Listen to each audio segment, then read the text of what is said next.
Welcome to J news bulletin ముందుగా headlines చూద్దాం.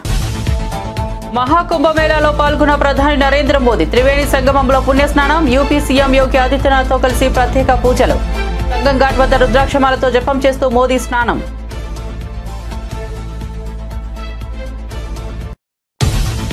ఆంధ్రప్రదేశ్ ప్రభుత్వం కీలక నిర్ణయం. ఇకపై ప్రభుత్వ ఉత్తర్వులు తెలుగు భాషలో కూడా. ప్రతి జీవో మొదట ఇంగ్లీష్లో విడుదల, ఆ తర్వాత 2 రోజుల్లోపు అదే జీవోలు తెలుగు భాషలో జారీ.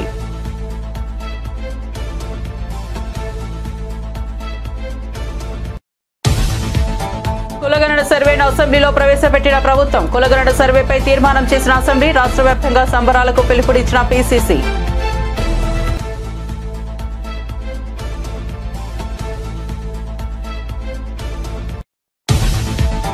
బీసీ డిక్లరేషన్ పేరిట కాంగ్రెస్ సర్కార్ పూర్తిగా అబద్దాలను ప్రచారం చేసిందన్న కేటీఆర్. నిన్నటి అసెంబ్లీ సమావేశం తెలంగాణ ప్రజలకు 2 విషయాలు స్పష్టం చేసింది. పూర్తిగా విఫలమైందన్న ప్రభుత్వానికి దేనిపై కూడా స్పష్టత లేదని వెల్లడి. క్యాన్సర్ తో చాలా మంది చనిపోతున్నారు. సరైన అవగాహన కల్పించాలన్న మంత్రి సత్యకుమార్. ప్రపంచవ్యాప్తంగా క్యాన్సర్ పెను సవాలును మారిందని వెల్లడి. సినీ నటులు క్యాన్సర్ అవగాహన కార్యక్రమంలో పాల్గొనాలని పిలుపు.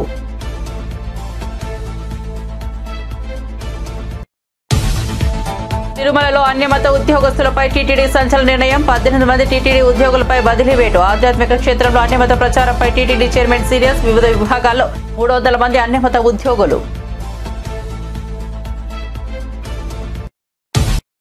ఇక వార్త వివరాల్లోకి వెళ్తే ప్రధాని నరేంద్ర మోదీ మహాకుంభమేళాలో పాల్గొన్నారు. త్రివేణి సంగమంలో పుణ్య స్నానం ఆచరించారు. ఉదయం ప్రయాగ్రాజ్ కు చేరుకున్న ప్రధాని యూపీ సీఎం యోగి ఆదిత్యనాథ్తో కలిసి త్రివేణి సంగమానికి వెళ్లారు. అరైల్ ఘాట్ నుంచి బోటులో సంగం ఘాట్ కు చేరుకున్నారు. ఆ సమయంలో ప్రధానమంత్రి మహాకుంభమేళా ప్రాంతం గురించి సీఎం యోగి నుంచి సమాచారాన్ని తెలుసుకున్నారు. ఆ తర్వాత సంగం ఘాట్ వద్ద ప్రత్యేక పూజలు నిర్వహించారు. ఆ క్రమంలో ప్రధాని మోదీ చేతిలో రుద్రాక్ష జపమాల పట్టుకుని మంత్రాలు జపిస్తూ సంగమంలో స్నానం ఆచరించారు.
వైఎస్ఆర్సీపీ అధ్యక్షుడు వైఎస్ జగన్మోహన్ రెడ్డి తాడేపల్లిలోని క్యాంప్ కార్యాలయంలో విజయవాడ కార్పొరేటర్లు ముఖ్య నాయకులతో సమావేశమయ్యారు.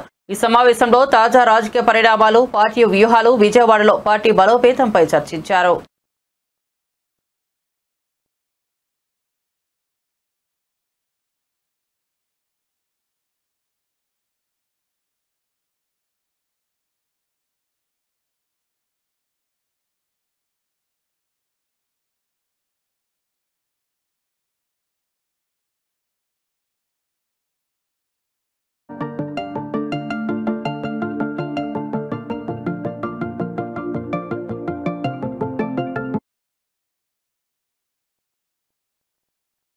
నిన్నటి అసెంబ్లీ సమావేశం తెలంగాణ ప్రజలకు 2 విషయాలు స్పష్టం చేసిందంటూ BRS working president KTR tweet చేశారు. ఏడాది కాలంగా పూర్తిగా విఫలమవుతున్న ప్రభుత్వానికి దేనిపై కూడా స్పష్టత లేదని ఆయన విమర్శించారు.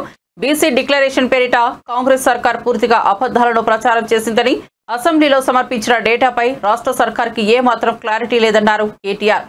బీసీలకు స్థానిక సంస్థల్లో 42% రిజర్వేషన్ ఇవ్వాలనే ఉద్దేశం కాంగ్రెస్ పార్టీకి ఎంతమాత్రం లేదని, నిన్నటితో తేలిపోయిందని, రిజర్వేషన్ల అంశంపై నిస్సిగ్గుగా కాంగ్రెస్ పార్టీ యూటర్న్ తీసుకుందన్నారు. కేంద్రంపైకి నెపం నెట్టి తప్పించుకోవాలని పన్నాగం వేసిందని ఆయన మండిపడ్డారు. గ్రామాలలో కులగణన వర్గీకరణ సంబరాలు చేయాలని పార్టీ నేతలకు టీపీసీసీ చీఫ్ మహేష్ కుమార్ గౌడ్ ఆదేశించారు. శాసనసభలో 2 చారిత్రక నిర్ణయాలు తీసుకున్న విషయం మనకు తెలిసిందే. ఎన్నో ఏళ్లుగా పెండింగ్ లో ఉన్న బీసీ కులగణనను ఎస్సీల వర్గీకరణ విషయంలో మన ప్రభుత్వం తీసుకున్న నిర్ణయాలు చరిత్రలో నిలిచిపోతాయన్నారు. సమాజంలో రెండు ప్రధాన వర్గాలు బీసీలు, ఎస్సీలు ఎంతో కాలంగా ఎదురు చూస్తున్న కులగణన వర్గీకరణ కార్యక్రమాలు కార్యాచరణకు సిద్ధమయ్యాయని మహేష్ కుమార్ గౌడ్ అన్నారు. ఈ నేపథ్యంలో టీపీసీసీ అధ్యక్షులు మహేష్ కుమార్ గౌడ్ మాట్లాడుతూ అన్ని గ్రామాలలో, మండలాలలో, నియోజకవర్గాలలో, జిల్లా కేంద్రాల్లో పెద్ద ఎత్తున సంబరాలు చేయాలని ఆయన అన్నారు. ముఖ్యమంత్రి రేవంత్ రెడ్డి, ఉప ముఖ్యమంత్రి బట్టి విక్రమార్క, ఉప సంఘం chairman Shri Uttam Kumar Reddy, co chairman Damodara Rajanarasimha తదితరులు ఈ కార్యక్రమంలో పాల్గొన్నారు. ఇన్నేళ్లు బీసీలకు ఏమీ చేయలేనని రాజకీయ పార్టీలు, రాజకీయ నాయకులు ఈ బహత్తరమైనటువంటి యజ్ఞం లాంటి కార్యక్రమాన్ని చూసి ఓర్చుకోలేక నానా మాటలు మాట్లాడుతూ ఉన్నారు.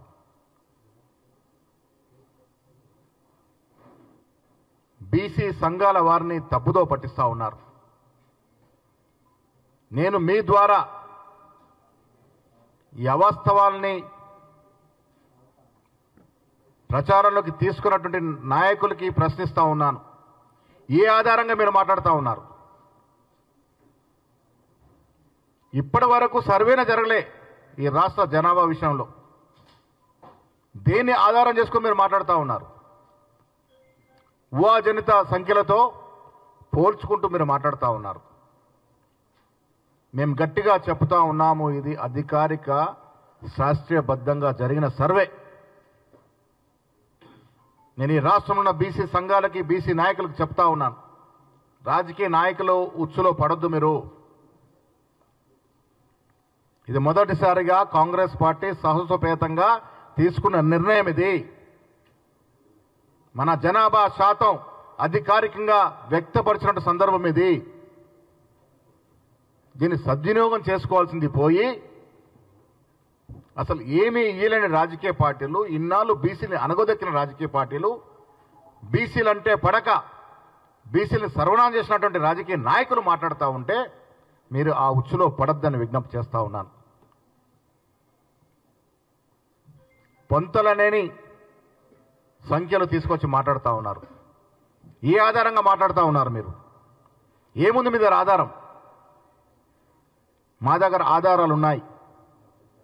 స్పష్టంగా, జాగ్రత్తగా దాదాపు 1,00,000 మంది పైగా ఎమ్యూనినేటర్స్తో రోజుకు 8 నుంచి 10 ఇళ్ళు మాత్రమే సర్వే చేసి పకడ్బందీగా ఈ వాస్తవాల్ని పొందుపరచడం జరిగింది. ఏవో మాటలు చెప్పి దీన్ని నీరుగార్చే ప్రయత్నం ఏదైతే చేస్తూ ఉన్నారో దీన్ని మేము ఖండిస్తూ ఉన్నాం. ఇదివరకు ఎడారిలో ఉన్నాం మనం. బిందెడు నీళ్లు దొరికితే జాగ్రత్తగా కాపాడుకుంటూ పోయి దాన్ని తలదన్నే విధంగా వివరించకూడదని నేను మా బీసీ మిత్రులకు విజ్ఞప్తి చేస్తూ ఉన్నాను. ఇది ఒక చక్కటి అవకాశం. ఇది రాహుల్ గాంధీ గారి పుణ్యమాని వచ్చినటువంటి అవకాశం. కొన్ని వాస్తవాలు గ్రహించుకోవాలి. రాహుల్ గాంధీ చాలా సీరియస్గా ఈ అంశాన్ని తీసుకొని గత సంవత్సరంన్నర కాలంగా దీన్ని వకాలత చేస్తుంటే ఉత్పన్నమైనటువంటి ఆలోచన.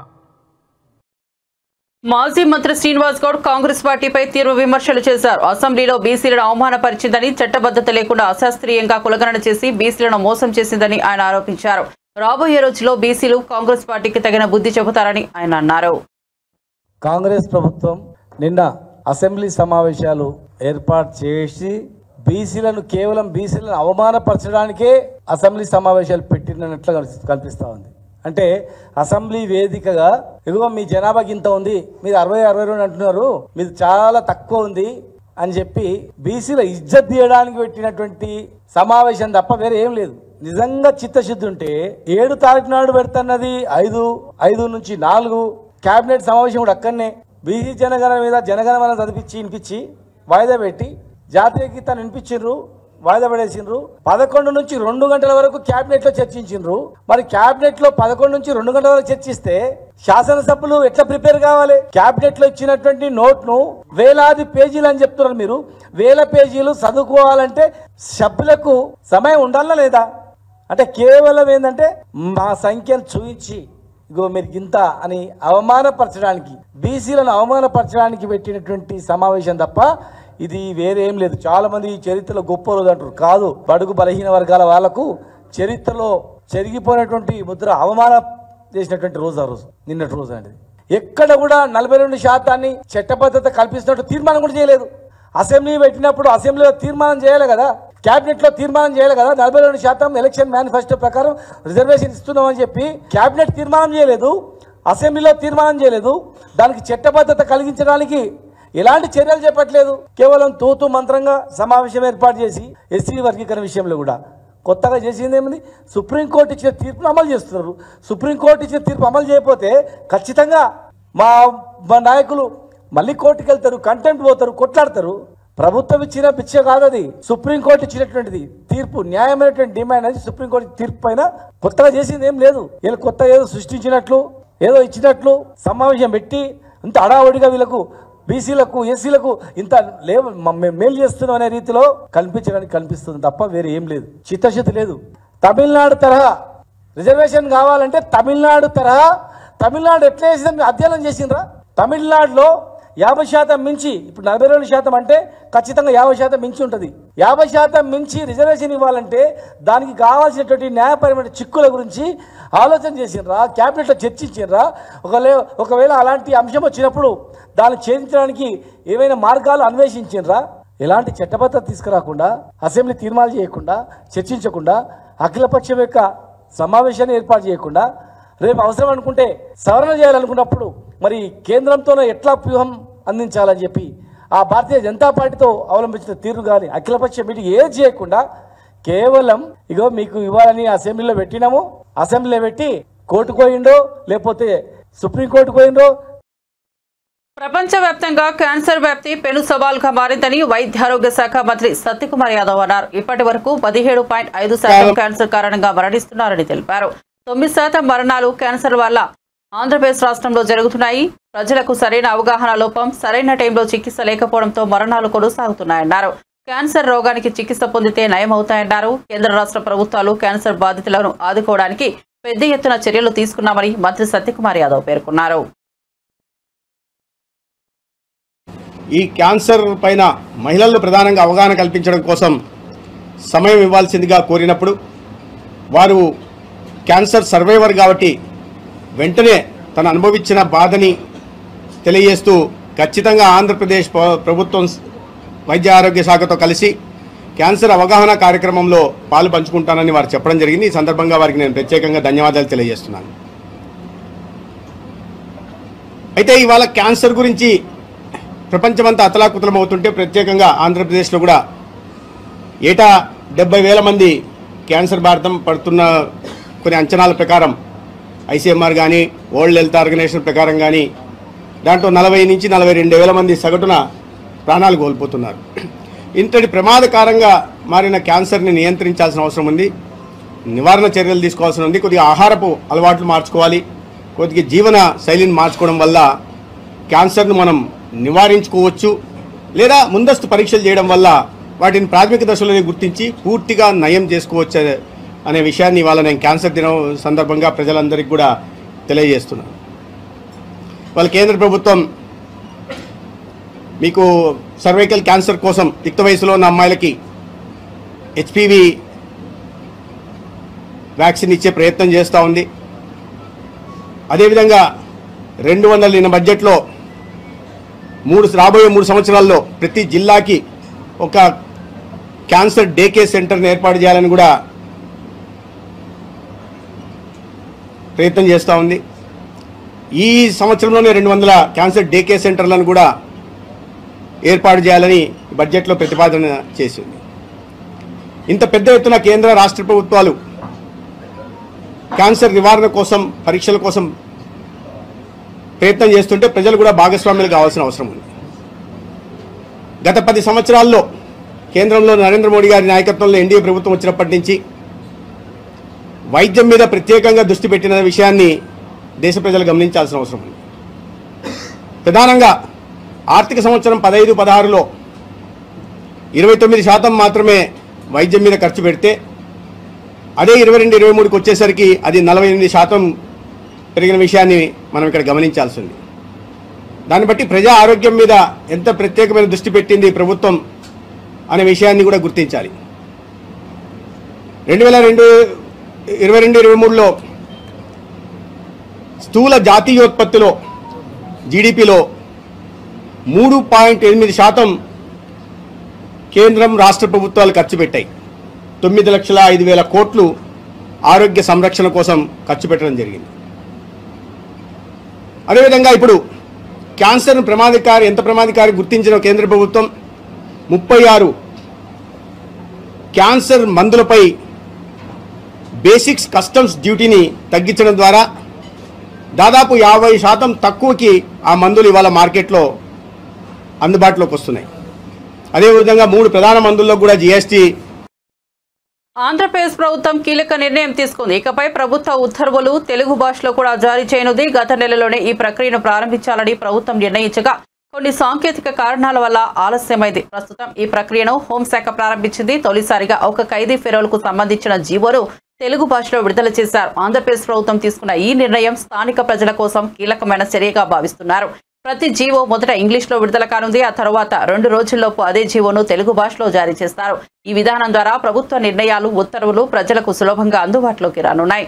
ప్రభుత్వ ఉత్తర్వులు 2 భాషల్లో జారీ చేయాలనే ఈ నిర్ణయం ఆంధ్రప్రదేశ్ ప్రజలకు మరింత పారదర్శకతను, భాష పట్ల గౌరవాన్ని అందజేస్తుందని భావిస్తున్నారు. తెలుగు భాషలో ఉత్తర్వుల ప్రక్రియ త్వరితగతిన కొనసాగేందుకు అధికారులు చర్యలు చేపట్టారు. అండర్-19 మహిళల T20 ప్రపంచ కప్లో రాణించిన క్రికెటర్ గొంగడి త్రిషను తెలంగాణ ముఖ్యమంత్రి రేవంత్ రెడ్డి అభినందించారు. బుధవారం ఆమె సీఎం రేవంత్ ను కలిశారు. ఈ సందర్భంగా త్రిషను శాల్వాతో సీఎం సత్కరించారు. ఆమెకు 1 కోటి నజరానా ప్రకటించారు. భవిష్యత్తులో దేశం తరపున మరింతగా రాణించాలని సీఎం రేవంత్ రెడ్డి ఆకాంక్షించారు.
మాజీ ఎమ్మెల్యే దాస్యం వినయ్ భాస్కర్ కాంగ్రెస్ పార్టీపై విమర్శలు చేశారు. ఎన్నికల ముందు బీసీలకు కామారెడ్డి డిక్లరేషన్ అమలు చేస్తామని హామీ ఇచ్చి అధికారంలోకి వచ్చిన తర్వాత అన్ని వర్గాలను ముఖ్యంగా బీసీలను మోసం చేసిందని ఆయన ఆరోపించారు. రాబోయే రోజుల్లో బీసీలు కాంగ్రెస్ పార్టీకి తగిన బుద్ధి చెబుతారని అన్నారు. బీసీ కుటుంబాలు అందరూ కూడా కళ్ళు అప్పలించి టీవీల వైపు చూశారు. గత సంవత్సరం కాంగ్రెస్ ప్రభుత్వం ఎన్నికల సమయంలో 42% స్థానిక సంస్థలలో బీసీలకు రిజర్వేషన్లు కల్పిస్తాం అని చెప్పి కామారెడ్డి డిక్లరేషన్ అమలు చేస్తామని చెప్పి ప్రభుత్వం వచ్చిన తర్వాత మాట కట్టుబడి ఉంటామని చెప్పి ప్రజలందరూ కూడా భావించారు. కానీ ఈ కాంగ్రెస్ ప్రభుత్వం, ఈ రేవంత్ రెడ్డి ప్రభుత్వం అన్ని వర్గాలను ఏ తీరుగా మోసం చేసిందో గత సంవత్సరం నుంచి అదే తీరుగా మేము బీసీ వర్గాలను కూడా మోసం చేస్తామని చెప్పి తప్పుల తడుకతోని సర్వేలు చేసి ఈ రోజు బీసీల ఆత్మగౌరవం దెబ్బతినే విధంగా ఈ రోజు 2011లో చేసినటువంటి సర్వే ఒక తీరుగా ఉంటది. తెలంగాణ రాష్ట్రం ఏర్పడిన తర్వాత ఆనాటి తెలంగాణ తొలి ముఖ్యమంత్రి కేసీఆర్ గారు 24 గంటల్లో లక్షలాది కుటుంబాలను సమగ్ర కుటుంబ సర్వే పేరిట లెక్కలు తీసి ఈ రోజు ఆ లెక్కలను కూడా తారుమారు చేసి కేవలం బీసీ వర్గాలనే తగ్గించి ఈ రోజు కాకి లెక్కలు చూపెట్టినటువంటి కాంగ్రెస్ ప్రభుత్వానికి రాబోయే రోజులలో బీసీ వర్గాలంతా కూడా ఖచ్చితంగా గుణపాఠం చెప్తాను కూడా ఈ సందర్భంగా తెలియజేస్తున్నాం. మేము చెప్పుడు కాదు, మీ పార్టీ నుంచి గెలిచినటువంటి ఒక ఎమ్మెల్సీయే ఈరోజు ఈ కాపీలన్నీ కూడా తగలబెట్టమంటున్నారు. ఈరోజు బీసీ వర్గాలన్నీ కూడా మీ పార్టీలో ఉన్నటువంటి బీసీ శాసనసభ్యులు కూడా ఆత్మవిమర్శ చేసుకోవాలి. ఈ రోజు బీసీ వర్గాల పక్షాన ఉంటారా, కాకి లెక్కలు చూపెట్టి కాంగ్రెస్ పక్షాన ఉంటారా అన్నది కూడా మరి కాంగ్రెస్ పార్టీలో ఉన్నటువంటి బీసీ ఎమ్మెల్యేలు ఆత్మవిమర్శ చేసుకోవాలని కూడా ఈ సందర్భంగా తెలియజేస్తూ ఇప్పటికైనా కూడా సరిచేసి ఈరోజు నిన్న మేము అసెంబ్లీలో బిల్ పాస్ చేస్తామని చూసిండ్రు. ఈరోజు మళ్ళా కంటి చూపు చర్యగా ఈరోజు బీసీ వర్గాలను మోసపూరితంగా ఈరోజు మా జనాభాను తక్కువ చేసి ఈరోజు 46% ఉన్నదనో దానికి ఇంకా 10% మైనార్టీలు మరి కలిపి ఈరోజు 46% అని చెప్పి ఈరోజు ఏదో మీరు చేస్తున్నటువంటి కాకి లెక్కలు ప్రజలందరూ కూడా గమనిస్తున్నారు. బీసీ వర్గాలందరూ కూడా ఆగ్రహానికి గురవుతున్నారు. ఈరోజు ఖచ్చితంగా మీ కాంగ్రెస్ పార్టీ కాకి లెక్కలు స్వస్థపలికి అదేవిధంగా రాహుల్ గాంధీ గారు రాజ్యాంగాన్ని చేతపుచ్చుకొని దేశం అంతా తిరుగుడు కాదు, ఈరోజు రాజ్యాంగంలో ఉన్నటువంటి బీసీ హక్కుల గురించి కూడా మరి మీ పార్టీ ఆత్మవిమర్శ చేసుకొని సరైన లెక్కలతోని. ఒడిశా రాష్ట్రం మల్కనగిరి జిల్లా జలవనరుల శాఖ అధికారి ఇంట్లో బుధవారం విజిలెన్స్ అధికారులు దాడులు నిర్వహించారు. ఆదాయానికి మించి ఆస్తులు కలిగి ఉన్నారన్న ఆరోపణలతో విజిలెన్స్ న్యాయమూర్తి ఆదేశాల మేరకు తనిఖీలు చేపట్టినట్లు ఎస్పీ ప్రద్యుమ్న ద్వివేది తెలిపారు. ప్రస్తుతం జైపురం, మల్కనగిరి, భువనేశ్వర్, కటక్, బ్రహ్మపురంతో పాటు పలు ప్రాంతాల్లో సోదాలు జరుపుతున్నట్లు అధికారులు తెలిపారు. ఈ తనిఖీల్లో సుమారు 1.70 కోట్ల నగదును స్వాధీనం చేసుకున్నట్లు అధికారులు వెల్లడించారు.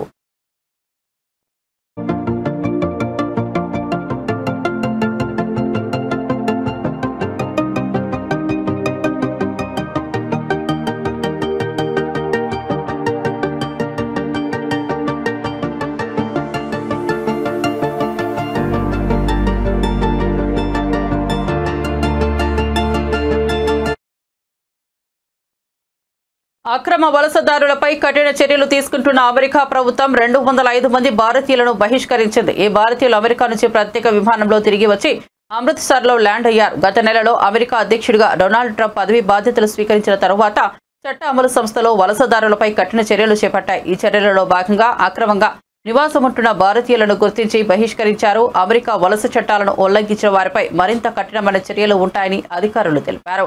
ఈ నేపథ్యంలో భారత ప్రభుత్వం కూడా ఈ విషయంలో జోక్యం చేసుకుని బహిష్కరించబడిన భారతీయులకు సహాయం అందించాల్సిన అవసరం ఉందని వలస నిపుణులు సూచిస్తున్నారు.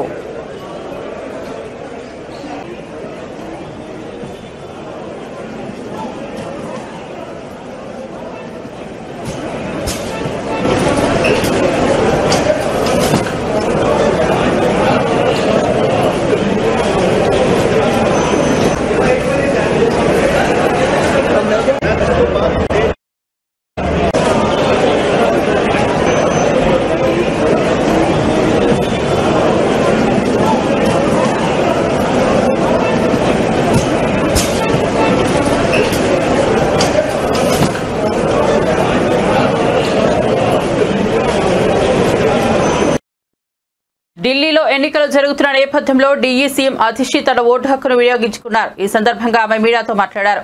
ఈ ఎన్నికలు సాధారణ ఎన్నికలు కావు, ఇది ధర్మయుద్ధం, మంచి చెడుల మధ్య పోరు. ఒకరి వైపు అభివృద్ధి కోసం పాటుపడుతున్న విద్యావంతులు, మరోవైపు గూండాయిజం చేస్తున్నవారు అని సీఎం అతిషి వ్యాఖ్యానించారు. ఢిల్లీ ప్రజలు అభివృద్ధిని ఎన్నుకుంటారని తనకు నమ్మకం ఉందని ఆమె పేర్కొన్నారు. ఈ ఎన్నికలు రాష్ట్ర భవిష్యత్తును నిర్ణయించేలా ఉంటాయని ఆమె తెలిపారు. ये जो दिल्ली का चुनाव है, ये सिर्फ चुनाव नहीं है, ये एक धर्म युद्ध है. ये अच्छाई और बुराई की लड़ाई है, ये सत्य और असत्य की लड़ाई है, ये काम और गुंडागर्दी की लड़ाई है. एक तरफ पढ़े लिखे ईमानदार काम करने वाले लोग हैं और दूसरी तरफ गाली गलौच गुंडागर्दी करने वाले लोग हैं. मुझे पूरा भरोसा है कि दिल्ली के लोग अच्छाई पर, सच्चाई पर, काम पर अपना वोट देंगे. दिल्ली के लोग बुराई को हराएंगे, दिल्ली के लोग गुंडागर्दी को हराएंगे. दिल्ली पुलिस आपके अगेंस्ट एफआईआर किया है. माइक नीचे करो यार, ये खबर आ रही है. माइक नीचे करो, फेस कवर हो जाता है, फिर उठाना पड़ता है कैमरे. देखिए, दिल्ली पुलिस कुछ भी कर सकती है. दिल्ली पुलिस खुल्लम खुल्ला भारतीय जनता पार्टी के लिए काम कर रही है. भारतीय जनता पार्टी के कार्यकर्ता गुंडागर्दी कर रहे हैं, वोटर्स को डरा रहे हैं, उनके ठिकानों पर पैसा मिल रहा है. इलेक्शन कमीशन खड़ी है, फ्लाइंग स्क्वाड्स घंटे घंटे तक खड़े हैं. తిరుపతి కార్పొరేషన్ డిప్యూటీ మేయర్ ఉప ఎన్నికల్లో కూటమి అభ్యర్థి ఆర్సీ మునికృష్ణ విజయం సాధించారు. ఈ సందర్భంగా అలిపిరి శ్రీ వెంకటేశ్వర స్వామివారి పాదాల మండపం వద్ద డిప్యూటీ మేయర్ మునికృష్ణ కార్పొరేటర్లు ప్రత్యేక పూజలు నిర్వహించి మొక్కులు తీర్చుకున్నారు. తనను గెలిపించిన 25 మంది కార్పొరేటర్లతో కలిసి టెంకాయలు కొట్టిన మునికృష్ణ చంద్రబాబు ఆశీస్సులు శ్రీవారి దయ వల్ల తన విజయం సాధ్యమైందని పేర్కొన్నారు. వైసీపీ ఎంత అరాచకాలు చేసినా కార్పొరేటర్లు ధర్మానికే మద్దతిచ్చారు. చివరికి న్యాయం గెలిచింది. తిరుపతి అభివృద్ధిలో భాగస్వామి అవుతాను. నగరాన్ని అభివృద్ధి మొదటి స్థానంలో నిలిపేందుకు కృషి చేస్తానని మునికృష్ణ తెలిపారు. ఈ కార్యక్రమంలో తిరుపతి కార్పొరేటర్లు, టీడీపీ నాయకులు పాల్గొన్నారు. ప్రతిష్టమైన విజయం సాధించాము కూటమి. నిన్న తిరుపతిలో జరిగిన ఉప డిప్యూటీ మేయర్ ఎన్నికల్లో కూటమి అభ్యర్థి ఘన విజయం సాధించారు. నాకు 25 మంది కూటమి తరఫున ఓట్లేశారు. వాళ్ళకందరికి కూడా ధన్యవాదాలు. అలాగే ఈరోజు ఆ విజయం చేకూర్చిందని మా కార్పొరేటర్లందరూ, మాకు మద్దతు ఇచ్చిన కార్పొరేటర్లందరూ వచ్చి కలియుగ వెంకటేశ్వర స్వామి పాదాల దగ్గరికి వచ్చి ఆయనకి టెంకాయలు కొట్టి వీరి దర్శనానికి వెళ్తున్నాం. మేము తిరుపతిని ఎంతో అభివృద్ధి చేస్తాం. మా కూటమి నాయకులు అందరం కలిసి, కార్పొరేటర్ అందరం కలిసి తిరుపతిలో ఏ ప్రాబ్లం లేకుండా వాళ్ళ డివిజన్లో వాళ్ళు పూర్తిగా వాళ్ళకి అధికారం ఇచ్చి ఏ అభివృద్ధి అయినా సరే మేము ముందుండి చేసి పెడతాం. ఈ గెలుపు కూడా నారా చంద్రబాబు నాయుడు గారు కావచ్చు, పవన్ కళ్యాణ్ గారు కావచ్చు, అలాగే మా ఇన్ఛార్జి మంత్రి గారు కావచ్చు, అలాగే తిరుపతి ఎమ్మెల్యే గారు కావచ్చు, చంద్రగిరి ఎమ్మెల్యే గారు కావచ్చు, మా పార్టీ నాయకులు అందరూ కూడా మాకు సహకరించిన ప్రతి ఒక్కరికి కూడా ఆ కలియుగ వెంకటేశ్వర స్వామి ఆశీర్వాదం ఉండాలి. వాళ్ళకంతా కూడా ధన్యవాదాలు తెలుపుకుంటున్నాను.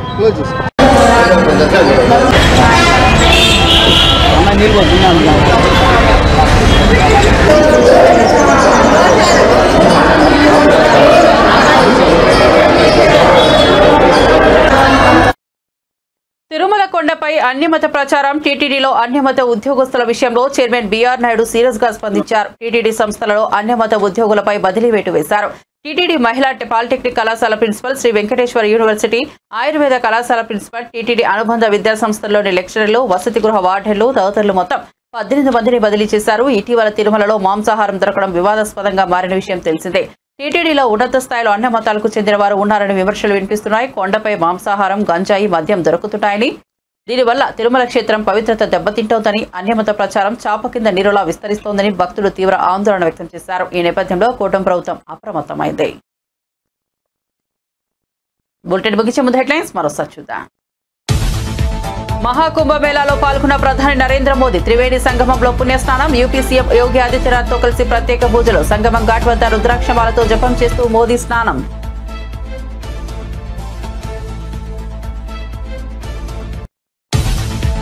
ఆంధ్రప్రదేశ్ ప్రభుత్వం కీలక నిర్ణయం. ఇకపై ప్రభుత్వ ఉత్తర్వులు తెలుగు భాషలో కూడా. ప్రతి జీవో మొదటి ఇంగ్లీష్లో విడుదల, తర్వాత 2 రోజుల్లోపు అదే జీవోను తెలుగు భాషలో జారీ.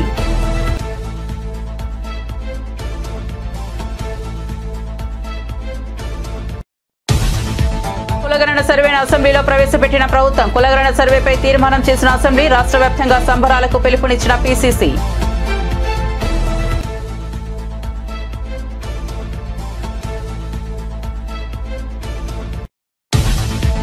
బీసీ డిక్లరేషన్ పేరిట కాంగ్రెస్ సర్కార్ పూర్తిగా అబద్దాలు ప్రచారం చేస్తుందన్న కేటీఆర్. నిన్నటి అసెంబ్లీ సమావేశం తెలంగాణ ప్రజలకు 2 విషయాలు స్పష్టం చేసింది.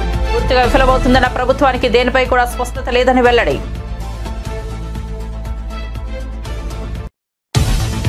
క్యాన్సర్తో చాలా మంది చనిపోతున్నారు. సరైన అవగాహన కల్పించాలన్న సత్యకుమార్. ప్రపంచవ్యాప్తంగా క్యాన్సర్ పెను సవాల్గా మారిందని వెల్లడి. సినీ నటులు క్యాన్సర్ అవగాహన కార్యక్రమంలో పాల్గొనాలని పిలుపు.